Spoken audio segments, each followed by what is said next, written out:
This week, Canonical has released Ubuntu 18.4 Bionic Beaver. With it comes a plethora of changes, namely being the shift from Unity to GNOME, or GNOME, other improvements under the hood, and so far my impressions have been that this release has been rock solid, stable, and I could almost use it for my daily driver, except I'm a huge Arch fan. So, with that said, there will be a time and a place where you may need to use some Windows application that just won't work in Wine. Now, you can always dual boot your system, and I have videos showing the steps for doing so. But another option is to run Windows inside a virtual machine, and that's what I'd like to show you how to do today. So, what we're going to do is we're going to take this base, our host, Ubuntu 18.4. We're going to run Windows 10 on top of it using VirtualBox. Steps are quite easy. It takes 10 to 20 minutes to do, depending on your system, the speed of your system, the speed of your internet connection, and if you already have a Windows 10 ISO. So, with that said, let's get started.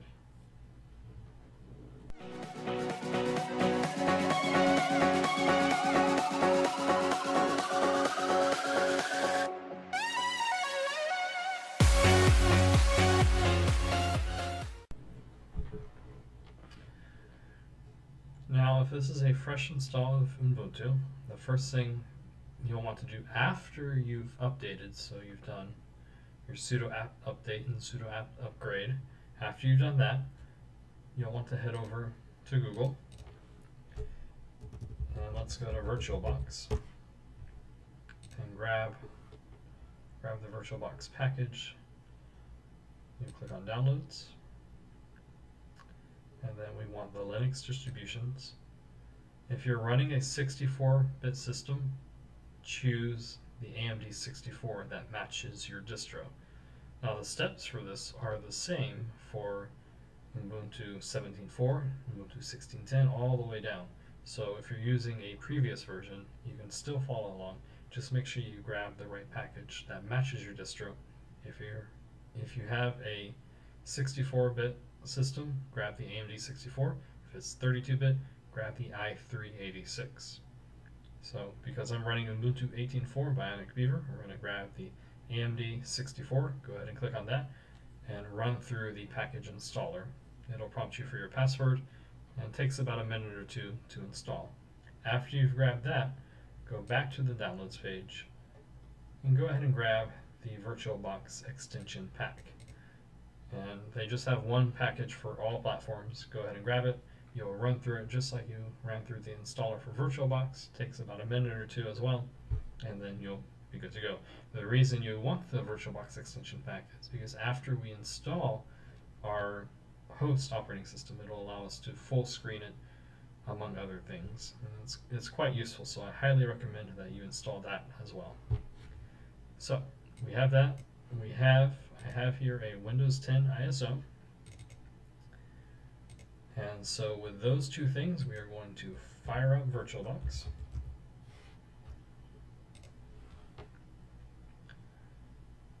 And create a Windows 10 system. Now, I've been playing with different settings earlier today, and I don't need these anymore, so we're just going to go ahead and remove these and create a brand new Windows 10 virtual machine. So just click on New up here in the corner and give it a name.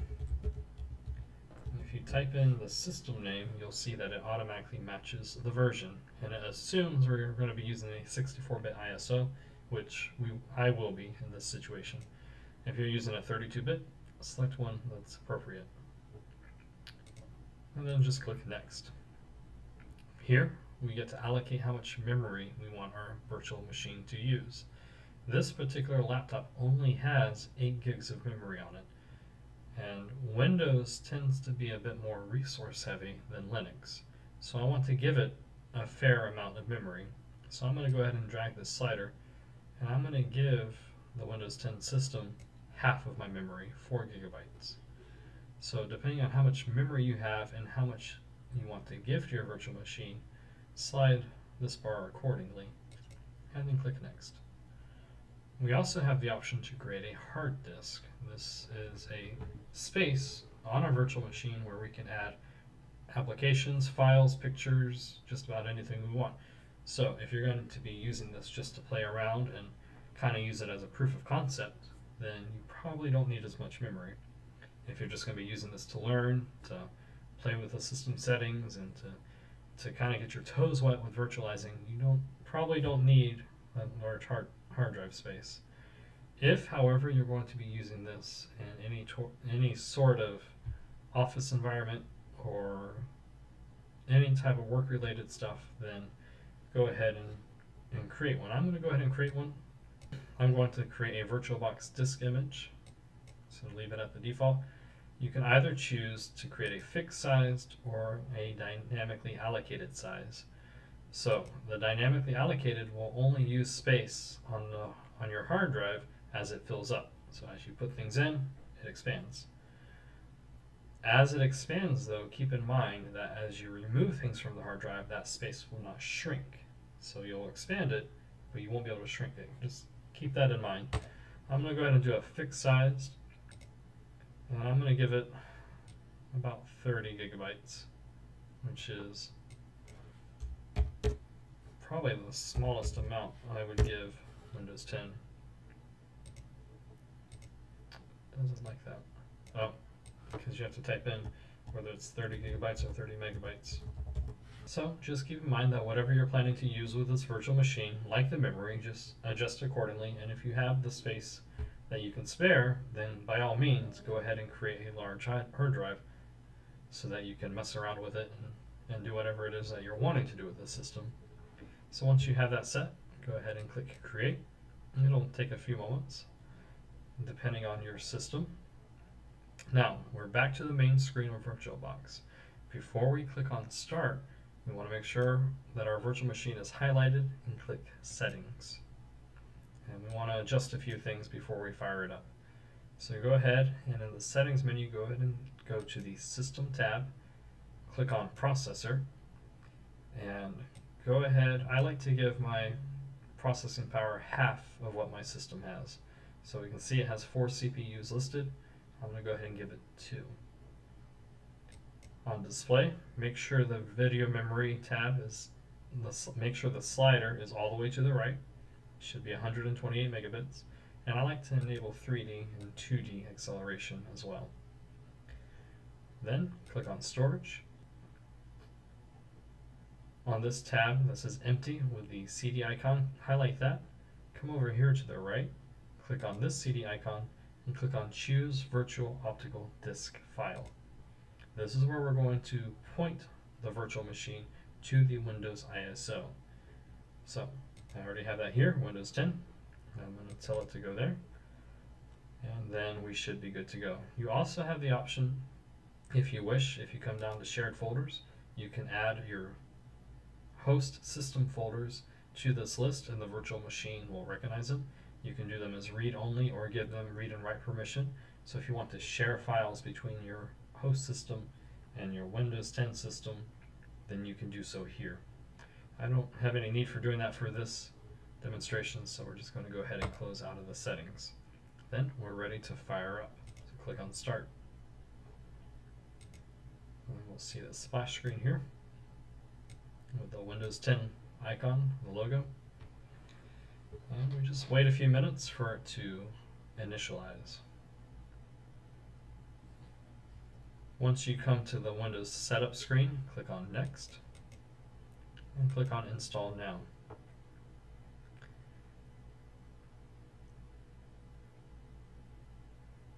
If you have a product key for Windows 10, go ahead and place it here. I'm just using this system to show you how to set it up. I don't intend on keeping it around, so I'm just going to go ahead and click I don't have a product key. And we'll be greeted with the version of Windows that we want to install. I'm going to stick with the default Pro and agree to the license terms.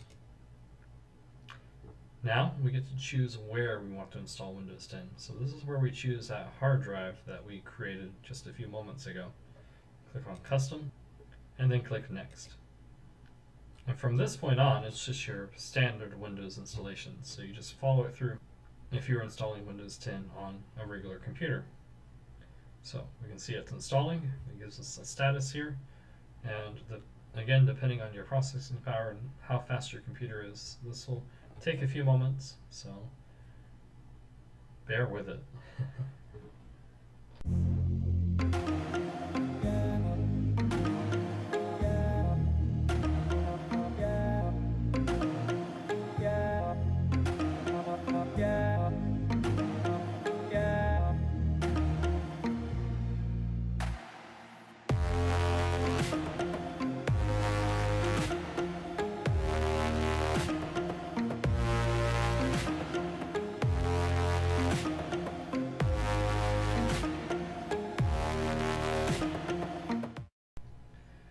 If you have a Microsoft account, you can choose to log in here and it will sync most of your settings.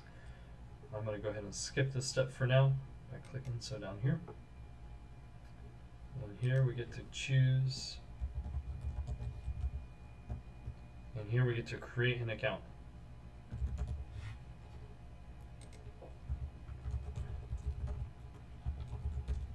So go ahead and do so.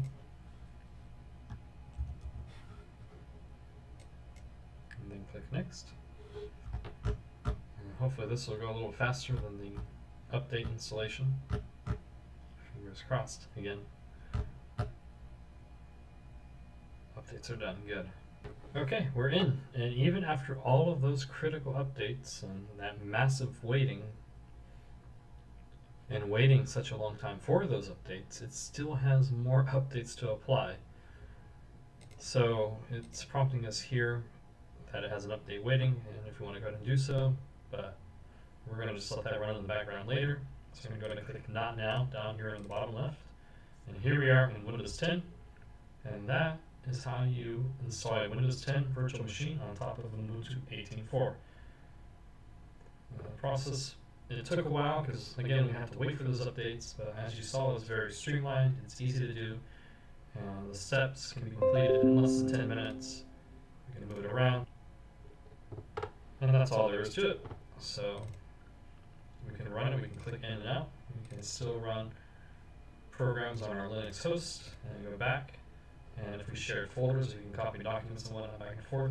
It's sharing its internet connection. It's bridging the adapter from the host. So we have an active internet connection. We can get online. You can install Chrome, Firefox, just about any program you want, and you are good to go. So again, I hope this was helpful. I hope that you don't have to wait as long as I did for updates. And if you have any questions or comments about this tutorial, let me know in the comments below, and I'll get back with you. Thank you for watching.